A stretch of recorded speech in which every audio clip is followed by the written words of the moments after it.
ایک کوا جنگل میں رہتا تھا اور اپنی زندگی سے مطمئن تھا، لیکن ایک دن اس نے ہنس کو دیکھ لیا اور سوچا، ہنس اتنا سفید ہے اور میں اتنا کالا، یہ ہنس دنیا کا سب سے خوش پرندہ ہوگا۔ کوے نے اپنے خیالات ہنس کو بتائے۔ ہنس نے کہا، اصل میں مجھے لگتا تھا کہ میں سب سے زیادہ خوش ہوں جب تک میں نے طوطا نہیں دیکھا تھا۔ طوطے کے پاس 2 مختلف رنگ ہیں، اب میں سوچتا ہوں طوطا سب سے زیادہ خوش ہوگا۔ کوا طوطے کے پاس پہنچا۔ طوطے نے کوے کو بتایا، میں بہت خوش زندگی گزار رہا تھا، پھر میں نے مور دیکھا، میرے پاس تو صرف 2 رنگ ہیں جبکہ مور کے پاس کئی رنگ ہیں۔ کوا مور سے ملنے چڑیا گھر جا پہنچا۔ وہاں کوے نے دیکھا کہ سینکڑوں لوگ مور کو دیکھنے آئے ہوئے ہیں۔ لوگوں کے روانہ ہونے کے بعد کوا مور کے قریب گیا۔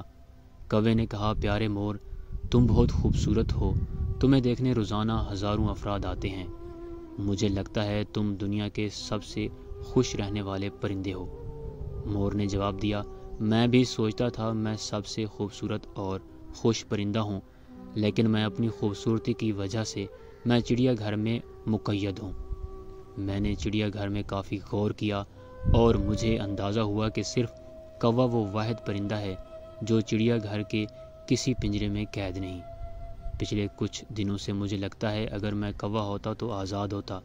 ہم انسانوں کا بھی یہی مسئلہ ہے، ہم دوسروں سے موازنہ کر کے اپنی خوشیاں برباد کر لیتے ہیں، ہمارے پاس جو ہے ہم اس کی قدر نہیں کرتے، اور یہ سوچ ہمیں افسردگی کے چکر میں پھنسا لیتی ہے۔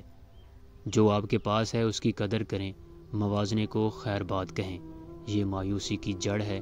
خود بھی خوش رہیں اور دوسروں میں بھی خوشیاں بانٹیں۔